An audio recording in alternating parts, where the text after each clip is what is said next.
let's go ahead and get rolling. I wanted to just start by thanking everybody for coming. It's great to see all these faces. Great to see all of you showing up. I think it's a really cool talk we've got here with Charles. And to start out, yeah, this is just a quick update on what we're doing with the MLOps community. We have a Slack channel if you want to join us there, if you're not already there. We also have some forums, and we'll show all of that. We'll send a follow-up with this recording. So everybody who's here, you'll get a recording of this, and then all of the links so that you can check that out. But yeah, to start us off, Charles, can you just go ahead and can we maybe start from the beginning and talk about how you got into data science and machine learning and what your journey has been with financial institutions? Sure. So hi everyone. It's great to be here. I do a ton of public speaking, but I've never done as many webinars as I have in the last few days, and I'm sure that's the same for all of you. So yeah, it's great to be here, and I guess the great benefit of doing it in this format is we're going to be talking to people from a much broader geography than we would normally be used to. So welcome to everyone, particularly those of you who are not in the UK.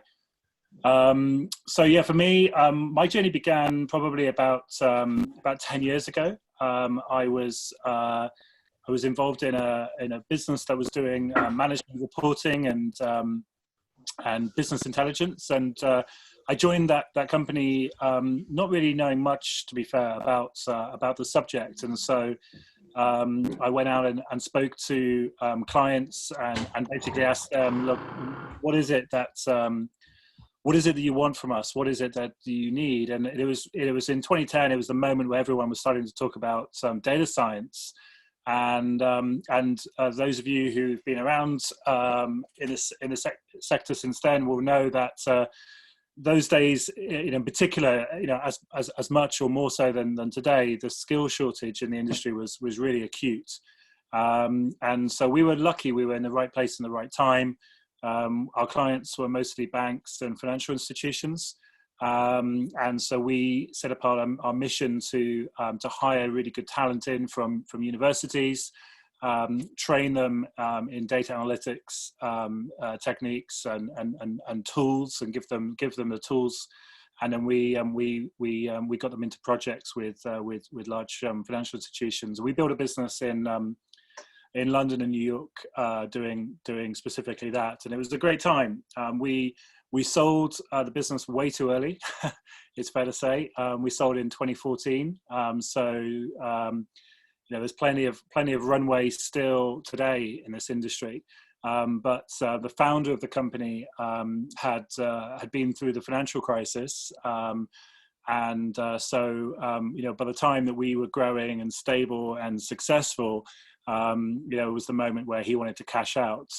So I think this is probably a lesson for all of us now, living in moments of crisis. It's very grim times, or it can be very grim times. But then when you spot land, sometimes you want to put some roots down when you find dry land, and that's certainly what our founder wanted to do. So I left. I stayed with the business through the acquisition and handover, and then I left a year or so later. And it was a great time and a great journey, and I learned a lot from our clients and from our team, and it was just amazing timing because we were talking about in those days when I joined, business intelligence and reporting, but very quickly the conversation moved into analytics, and then the conversation moved into what we called context intelligence, which now everyone will know as natural language processing. And we talked about this journey from sort of data integration to business intelligence, so from DI to BI, and it was quite clear that we were pointing the arrow towards the future, which would be AI, and obviously that's the world that we live in now. So I've been quite blessed with that experience. And since running that company, I've worked at Deutsche Bank as the head of technology for their innovation lab in London.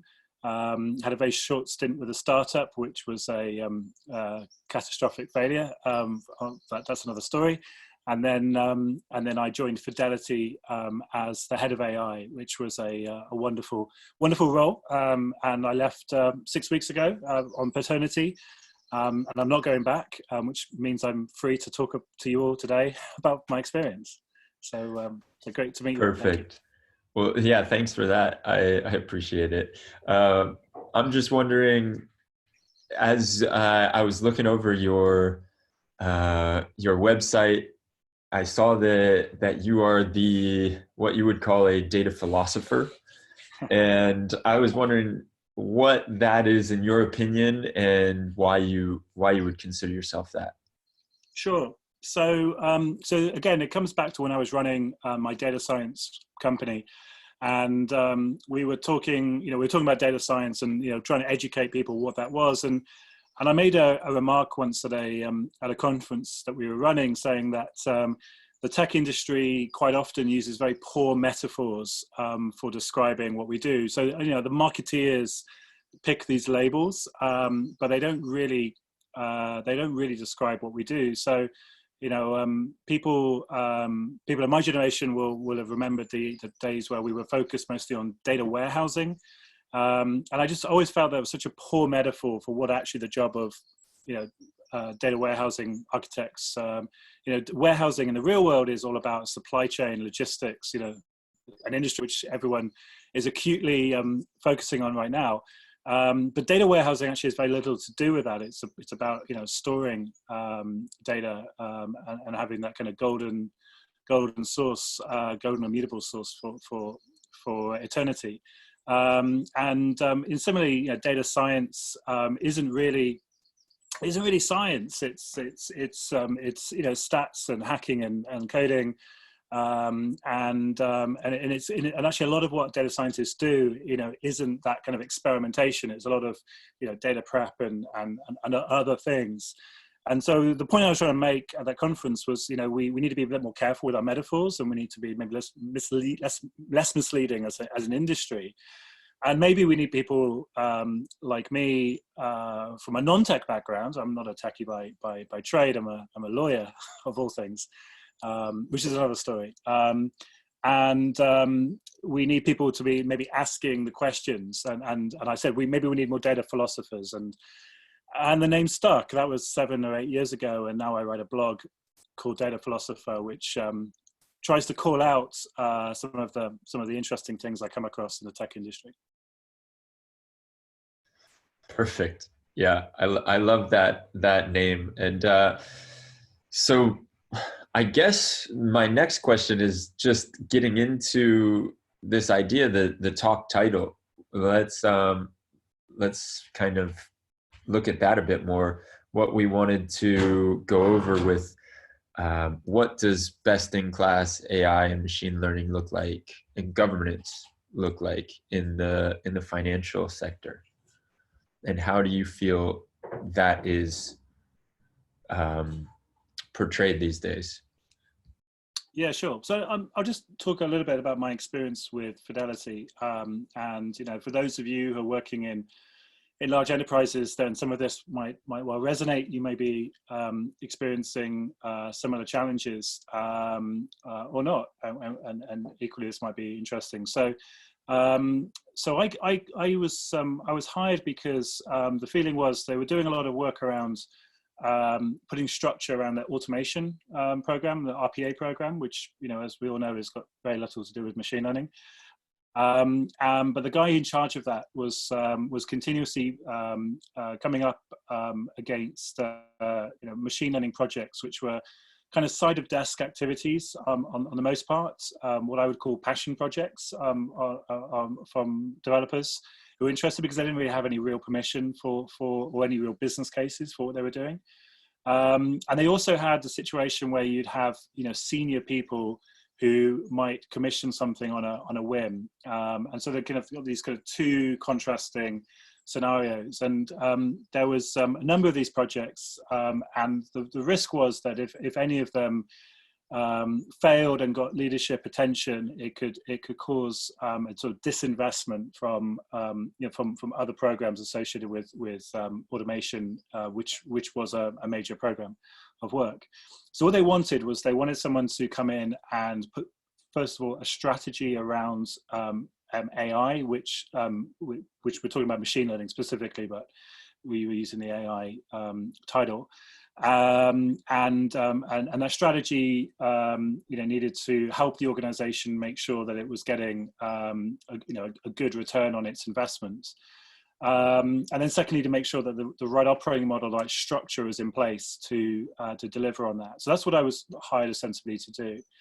And, one of the first things I did was try to, first of all, make sense as to what actually did the organization have in place.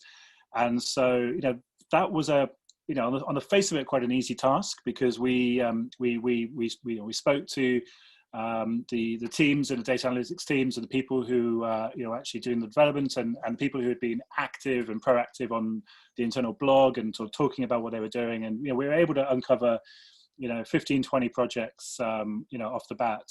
But then it was quite clear that there was a lot of other activity which actually people were less forthcoming about, not because they were up to bad things, but simply because they didn't really have the mandate to do what they were doing. They were experimenting with all the right intentions on the side, hoping to come up with something useful and hoping to get the kudos that would come from this. And so it became more of a challenge to really understand what the organization had in place. So we got to the point where I think we uncovered like 26, 27 initiatives.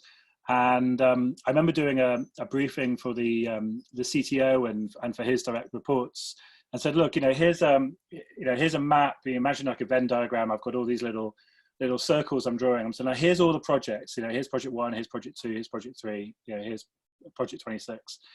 Here's all the projects we're doing today. Here's the machine learning activity that's going on within the firm today.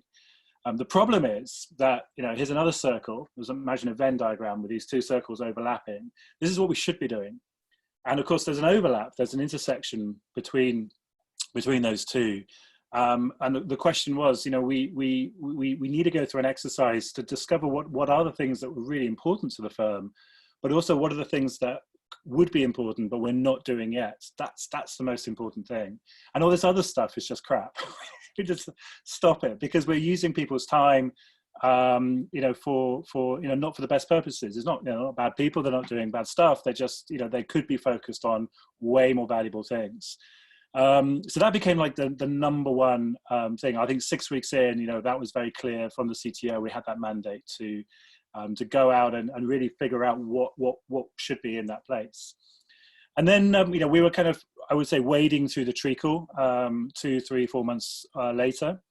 And we were dealt a gift, and the gift came from the regulator. And gifts never come from regulators. Those of you who work in financial services will learn that, you try and avoid regulatory conversations. They're always full of bad news. But in this case, actually, we were dealt a gift, and it was in the UK, we've got the Financial Conduct Authority and the Bank of England. They basically perform different aspects of regulating the financial markets.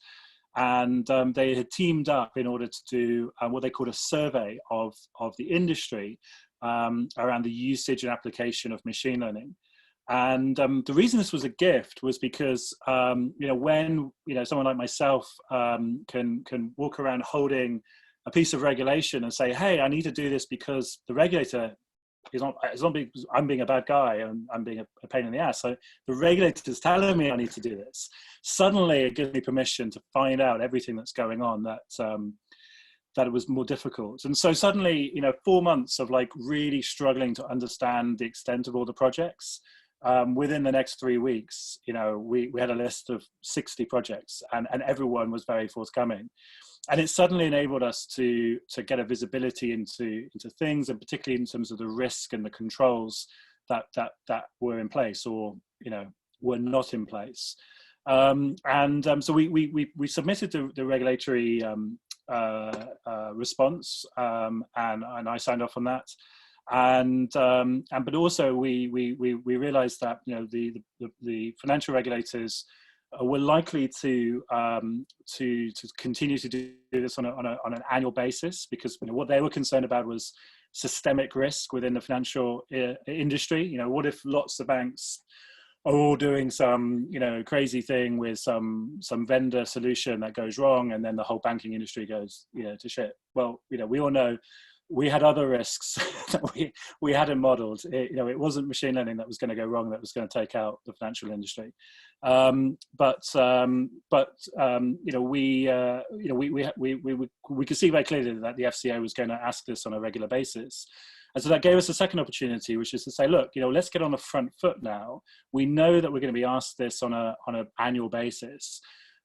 Let's put in place some basic things to make sure that we're not just like causing a fire drill every single time we need to ask you for an inventory of our models and an inventory of our risk management. So we put together some I would say loose requirements day one, and you know, the result predictably was, you know, a lot of Excel spreadsheets for people to fill in. And I said this to Luke, the CEO guy at .science a few months ago, that you know, if you know, some people measure their success in life by, you know, positive karma or something like that, or some people maybe measure their success in life by carbon footprint. You know, do you have a negative carbon footprint? If you are, then when you die, you've been a net contributor to the species. In my case, I measure my success in life by, you know, have I eradicated more Excel than I've created? Unfortunately, in my time with Fidelity, you know, I was a bad person because I created more Excel than I got rid of. Because actually, you know, it's kind of nuts. You know, we're doing AI reporting in Excel. It beggars belief. Anyway, that was the situation, the best we could do. And then I was lucky. I went. I met up with Nick Hemley in Bristol, who's you know, the illustrious leader of the Bristol Bristol tech community. And I was kind of catching up with him and had a coffee and filling him in about what I was doing at Fidelity. And he mentioned Luke and .science, and I said, "Oh, that sounds interesting." I met up with Luke, and then, you know, boom, penny dropped. And that's why, you know, I think you guys are in a really amazing position, because you know, it's clear, you know, you need to have a platform. Anyone in this space who's in an enterprise needs to have a platform to the very basic level, to keep an inventory of the models that are being experimented on, those that are in pre-production and those that are in production. You know, all of us are using multiple platforms. You know, some people are using, you know, Azure ML, people will be doing stuff on AWS, you know, Jupyter notebooks, you know, whatever.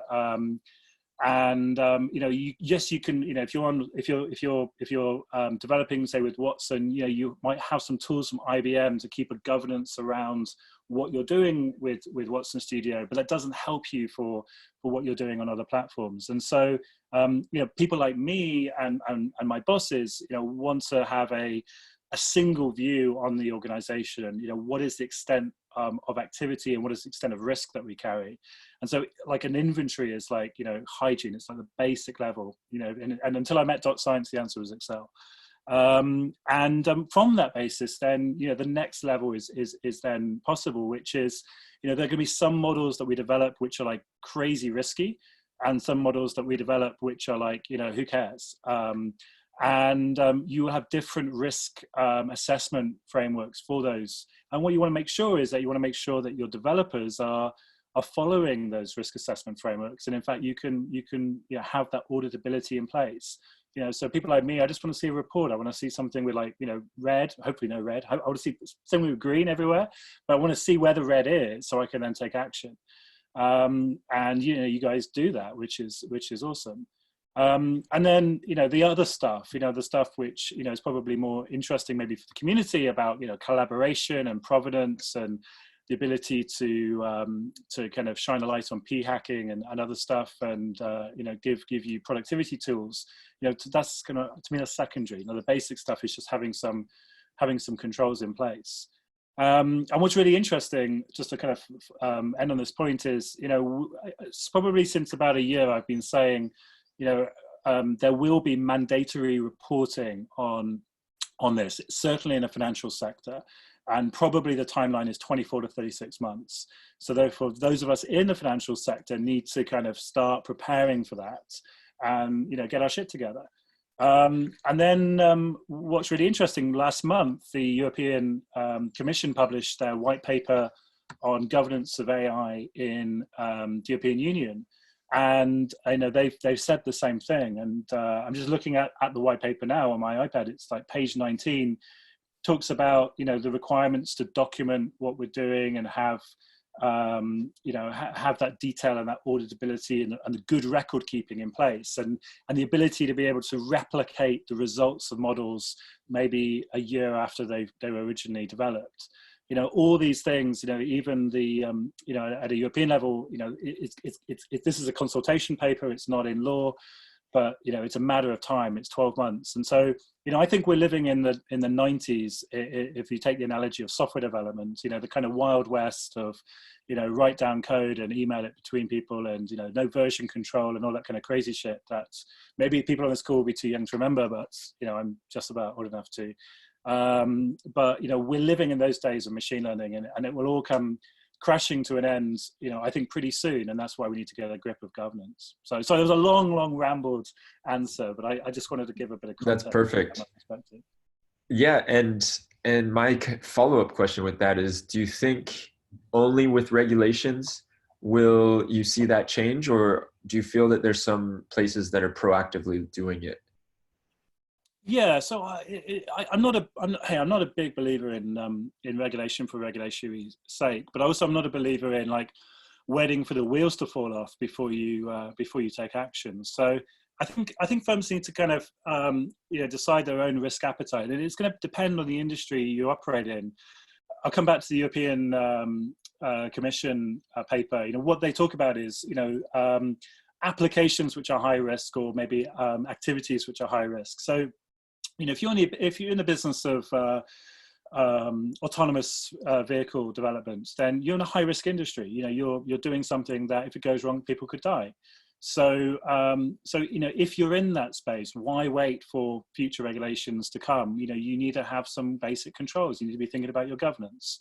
If you're in the space of like, I don't know, optimizing the network for Zoom, which is like super important right now because we're all depending on it. But if it breaks, then, you know, no one's going to die. Then do you need to have the same controls in place? Possibly not. Maybe you can be focused more on commercial activities and just, you know, getting shit done and not worrying about maybe documenting what you're doing. Maybe those things are like secondary. So I think the kind of common sense, I would say common sense approach, you know, those of you who are working in spaces where, you know, the risk of what you do is higher, then, you know, let's get some controls in place. Other things, I think it's a bit more of a nice to have. But I think, you know, inevitably over time, best practice will emerge. And you know, in software development now, you know, there are still people who are maybe more sloppy around their controls and documentation, but that's you know, it's a very small domain that those people can operate in. You know, for the most part, enterprises expect, you know, governance to be followed, and best practice is widely recognized.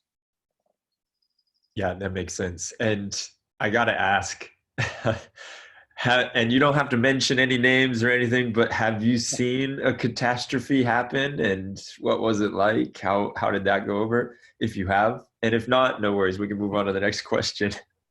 Well, I think we're all like watching a slow moving train wreck happen in life at the moment. But in terms of machine learning, no. I've seen plenty of train wrecks in terms of like traditional data analytics. So I could tell one story, which was a funny one.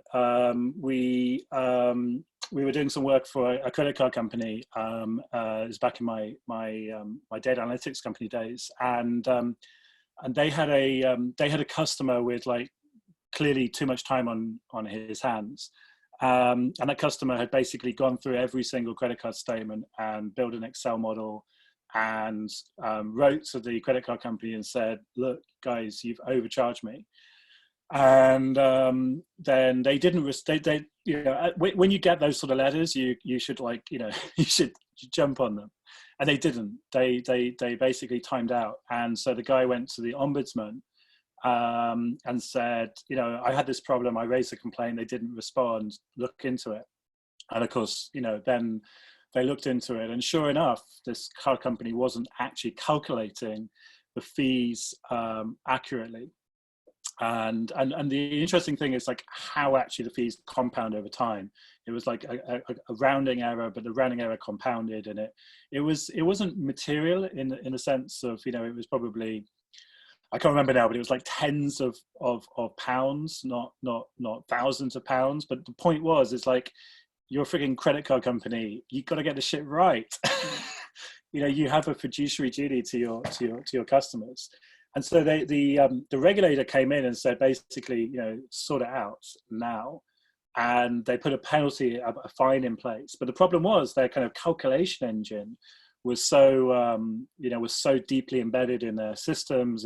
Unpicking it took them months. And we helped them with their analytics, and we helped them get out of that very difficult position. And I think it was just a lesson, there was nothing about that was a black box. There was nothing about it which was, we could unpick it. It was straightforward. But I've often thought, hell, if that was for a similar scenario, if that was something which actually, the level of explainability wasn't there, then my God, that could be not only buried for a much longer period of time, but also when it did come up, it could be very difficult to unpick. And I think the interesting thing about that credit card company was they were told by the regulator to write to all their customers and tell them, of the problem. And so I think there was a lot of customers that got credits for £2.50 on their next credit card bill and probably wondered why. And we were the reason why. Yeah, it reminds me of my wife had been overcharged a few times by our phone company, and she swears against this phone company, one of the phone companies here where we live. And I'm wondering if it might be one of those problems that they were facing too. Yeah, who knows? But I guess the next question that I had, and anyone else who has questions, feel free to put them in the chat. And in about 10 minutes, we're going to open it up so that if you want to ask questions directly, go ahead.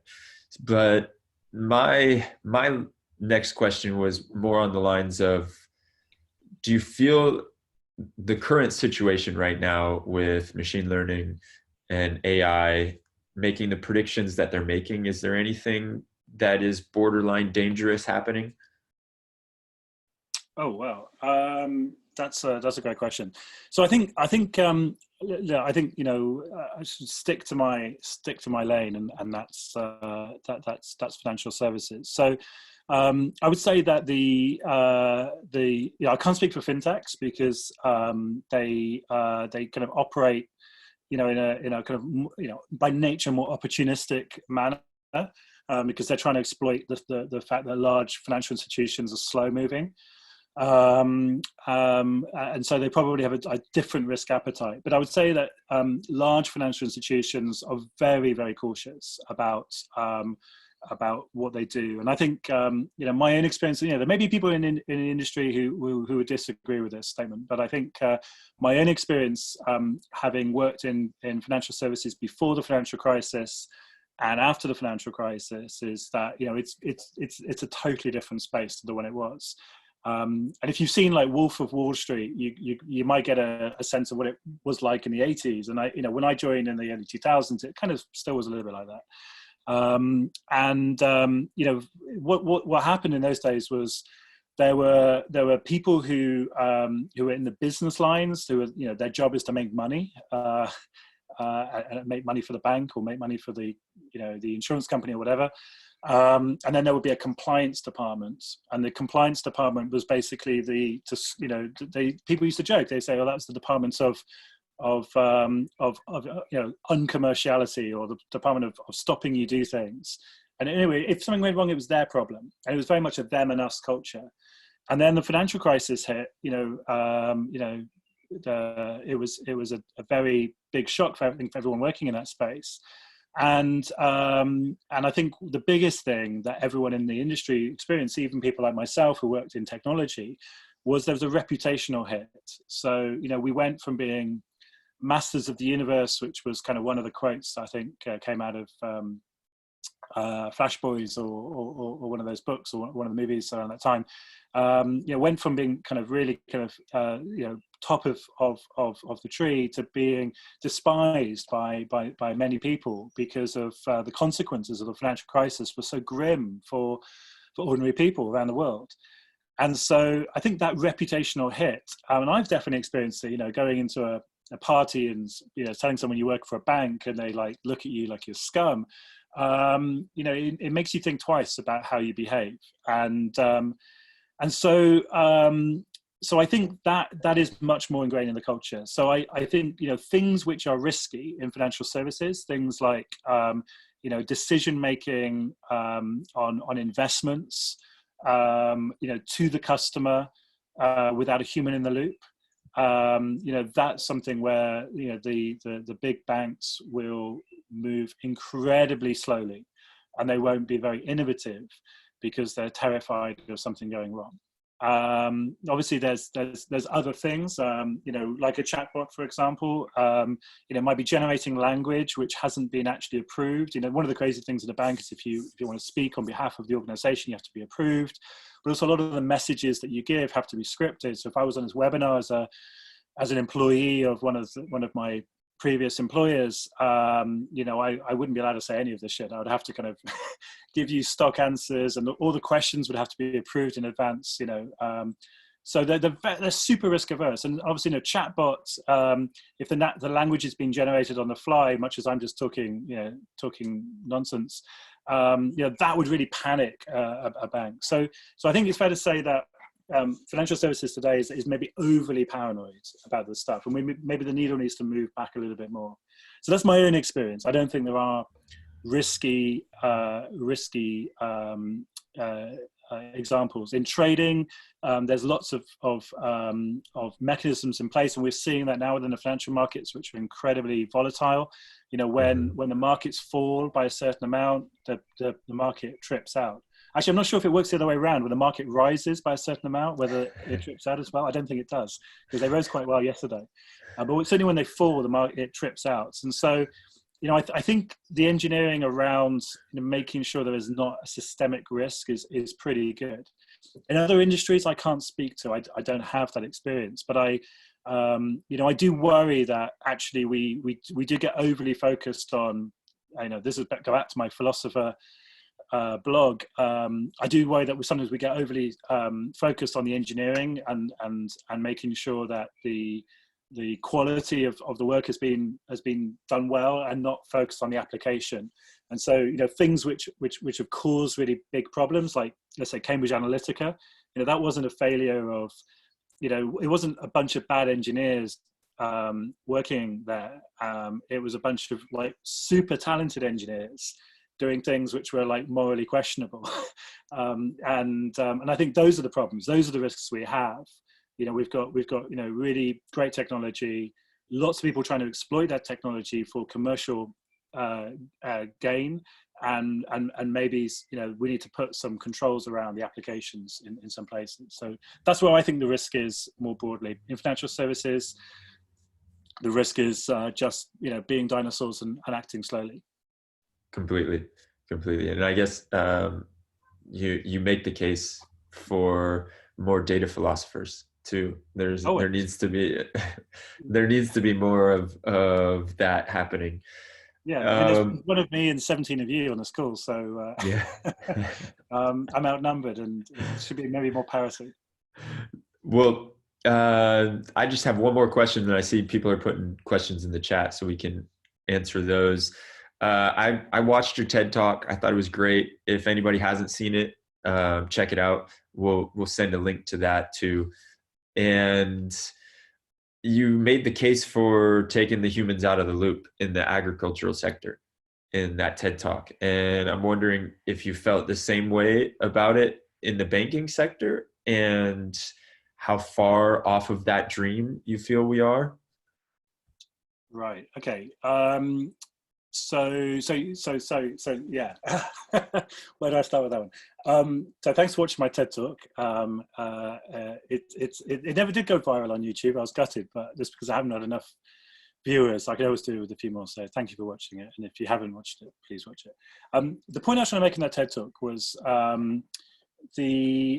was asked by the organizer to talk about automation technologies in a very positive way, because there was a lot of fear. There still is a lot of fear, but you know, when it was 3 years ago and I did that, there's a lot of fear around automation and taking people's jobs, and you know, something which people get very emotive about, and what they asked me for is like working in that space, and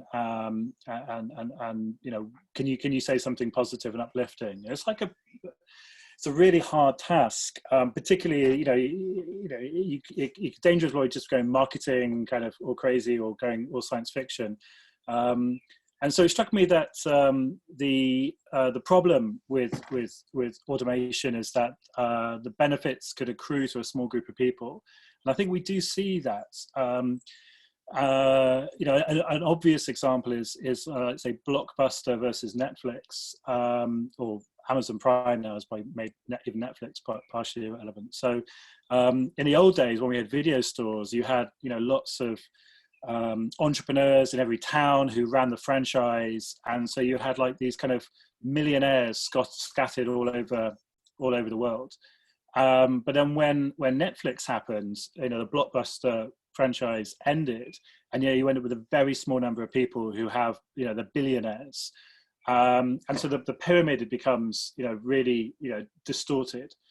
And so that was my concern, and the answer that a lot of people give to solving this, and it's one of the things that we're talking about now in addressing coronavirus, is universal basic income. And my problem with that is, again, from the lens of working in financial services, is I just don't understand how the credit industry would work, how the credit industry would operate if your only source of income was a government check. You know, how would you borrow against that certainty? It's actually like a feudal society, and in fact I called it techno feudalism in the TED talk. And so actually, if your goal is to like help people survive after automation hits, then, you know, UBI might address that survival problem, but it might not address the other aspect, which is like the purpose in people's lives and thriving as humans, and also important thing, social mobility. You know, some of us work, you know, as hard as we can. We work till our knuckles bleed because we want to do better for ourselves and better for our kids. And how do you give those people opportunity if you just cut them a government check? So those are the things I was concerned by.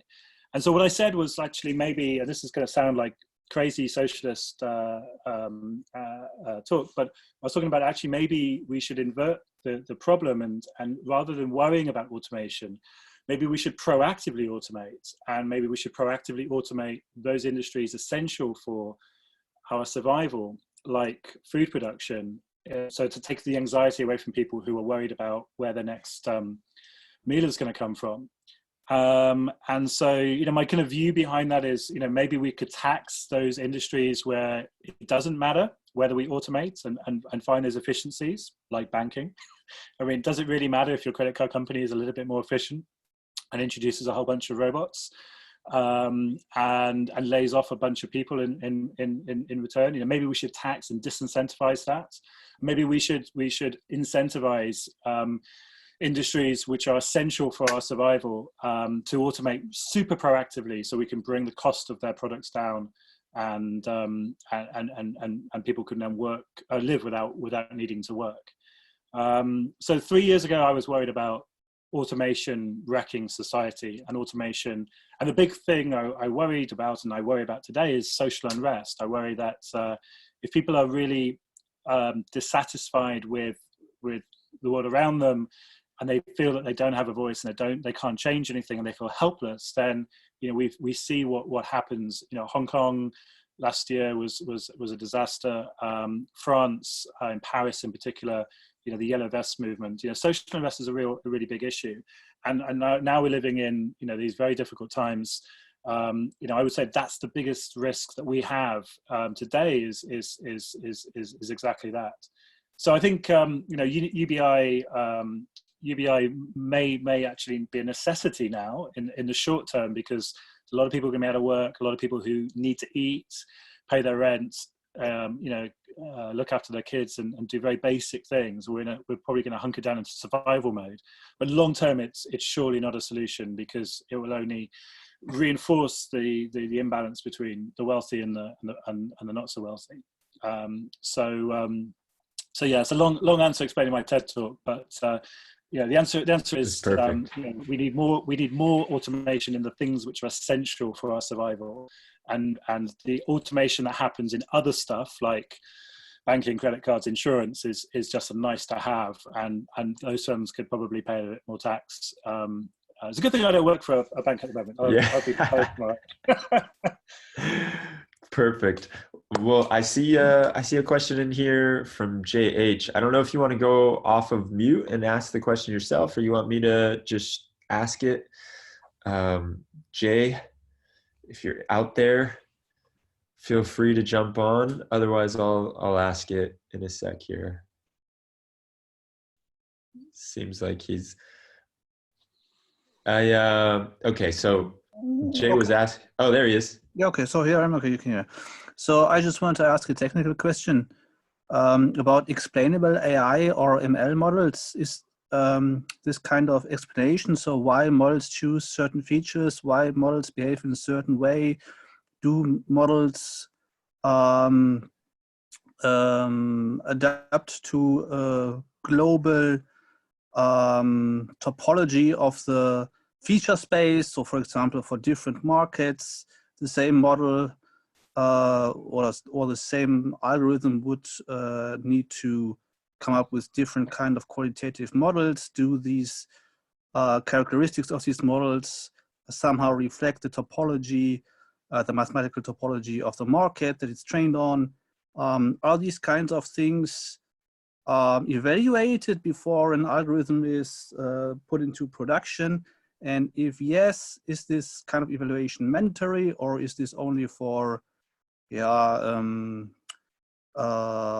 people or scientists or data philosophers who have like a more in-depth approach to what they're doing? Is this mandatory for them, or is this regulated? If they do this, are there any best practices? So how do I tell about my own measurements and evaluation if this is done correctly? And if I do all these kind of things, do I also monitor my current model in the wild? Because I can only train the model on certain types of data, on historic data. Data may get skewed in reality over time, or real data might actually not be applicable to the training the model. Really, is this kind of behavior monitored, and how do you go about it? How do you even monitor it? Because I think here even human must be in the loop in order to do the qualitative evaluation. So how do you do this if you do this? Sure. Okay. It's a great question. We could probably spend the whole hour discussing this.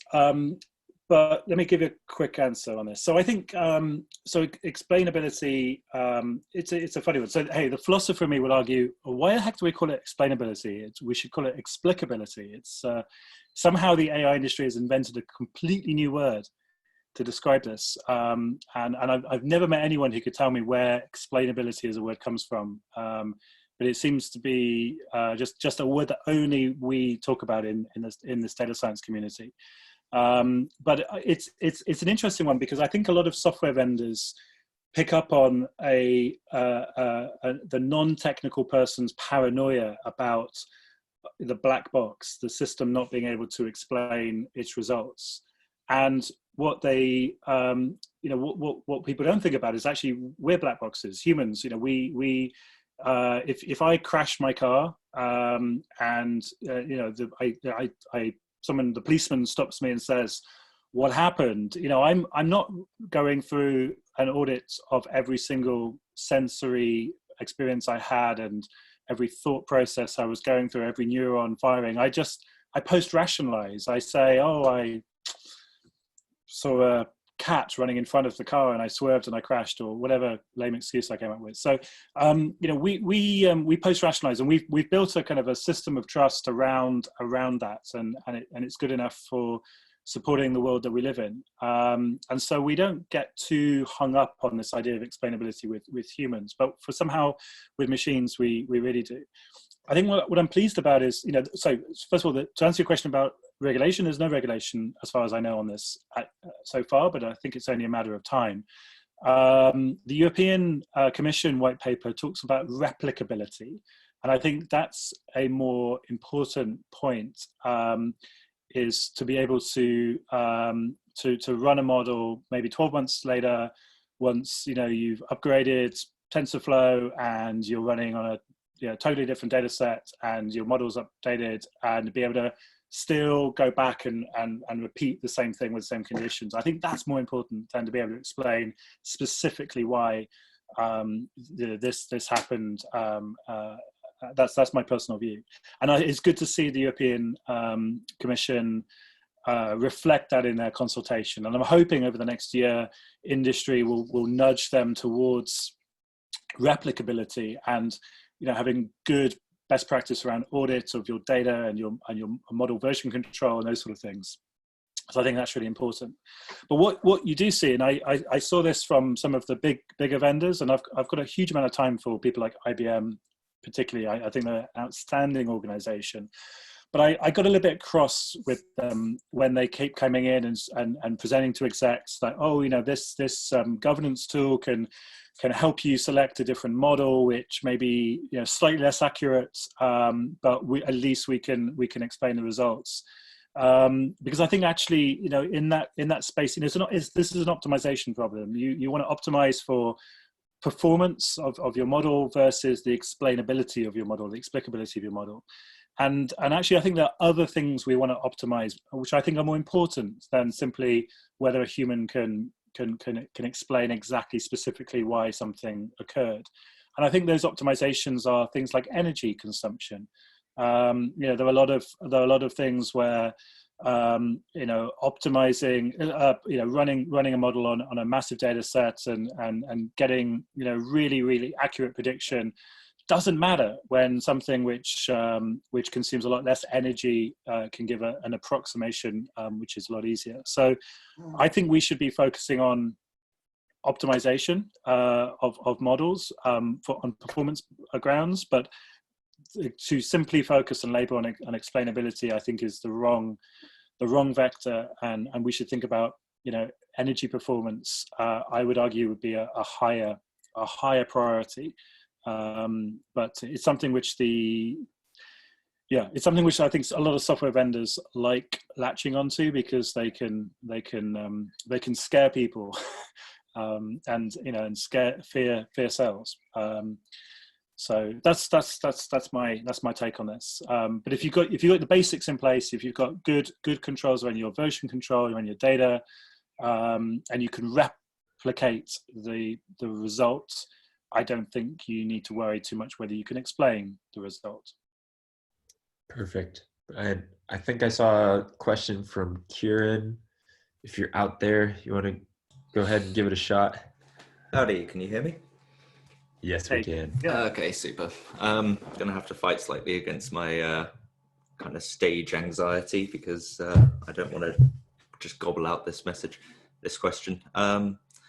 So backing up a bit from the explainability, earlier on in, say, a machine learning pipeline, you'll have to do a load of data cleansing. And I'm from a software vendor who's providing solutions to financial services, but they're a little reluctant to do more than they have to when giving us projects and their own data for us to work with.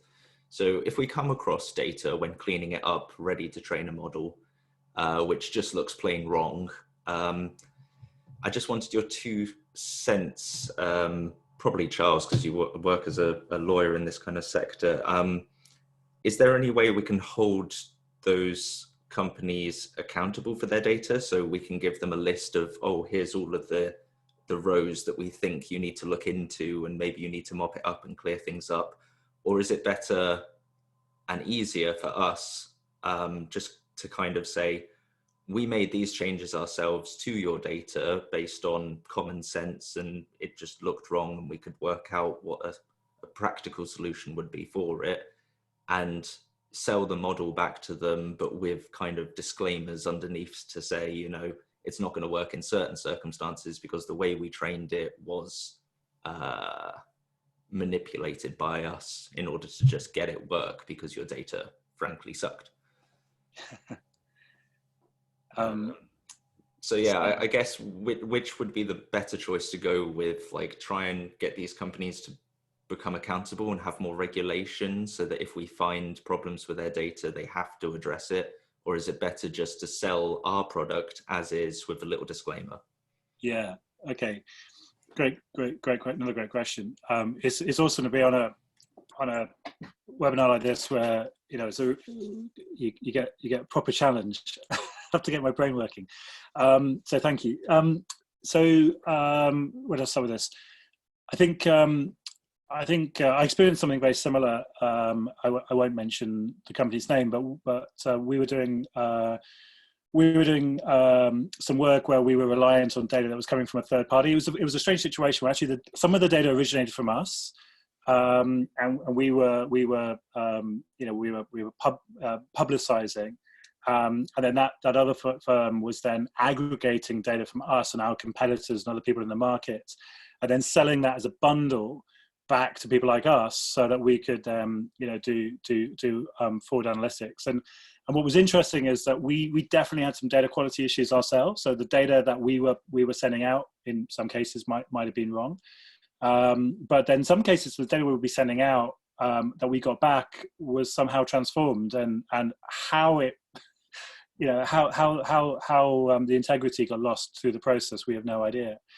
And so then we spent a lot of time not only dealing with customer, let's call them inquiries, but complaints really, as to like why the data gone wrong. But we were also doing a lot of the data cleansing and trying to put some governance in place around this. So it was a really difficult thing. But we had a very open relationship with the vendor.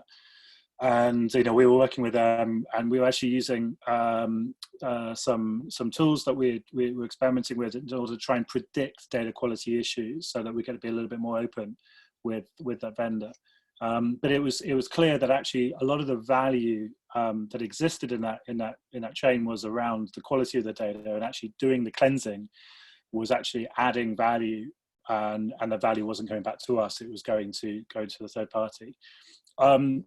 On terms of liability, I think it's a really big opportunity there, and I think, again, coming back to the European white paper on future regulation, I definitely think there's going to be, because the liability regime that we have in Europe at the moment focuses on products and services and fitness for purpose and sort of negligence and all of those things that we could have used to in an old-fashioned world. But I think when a system malfunctions because the quality of the training data was wrong, or it malfunctioned in real time, in runtime, because something went wrong with the data feed, and the data came from somebody else, whose liability is that? That's a really interesting problem for lawyers to make lots of money out of. But I think us as an industry, we've got to be really clear about that. And, I guess no surprise, given this is a .science hosted call. I think a lot of the answer to this is just making sure that you've got the basics in place. You've got your own audit capability in place. You've got that data lineage under control. You've got the versioning there. There's other brands of baked beans you can buy. There's other brands of what .science does, but these guys have got this out of the box, and I think a lot of those anxieties about liability can fall away by just having something off the shelf that solves this. So that would be my not so quick answer on that really difficult but important question. Thanks. It's No good to sense on it. Just wondering about the EU white paper. Is there like a certain term that I can look up for so data provider accountability for their data? Have you got any key terms off the top of your head that I can sift for? Do you know what? I'll let me It's look at it. difficult to put you on the spot. Sorry. No, sure. I'm writing an analysis of the white paper for somebody at the moment. So I'll do another review of it tonight or tomorrow, and maybe I'll write something up on my blog or something and post it so you can get it that way. I don't think there's something specifically on this, but I think it's a really important point. Where I think most people are focusing on is about things like firmware updates. So if you buy a product and then the firmware gets updated and then it misbehaves, who's liable in that case? And I think a lot of the anxiety around IoT is around that question of, it's no longer the physical product, it's the product plus the software. I don't think I've seen anything asking about, but what if the data comes from somewhere else, and whose responsibility is it then? Because obviously this is an ecosystem of capability. But I'll now I've heard this question, let me look at the paper again with that lens, and if I find anything juicy that I think would be relevant, I'll blog about it. That's brilliant. Thank you ever so much. My pleasure. Have a nice evening, Ken. Great. So it's 7 o'clock where I am, I guess the top of the hour. I just want to open it up for one more question and then we can finish up. Is anybody else out there have anything that they want to say, they want to ask?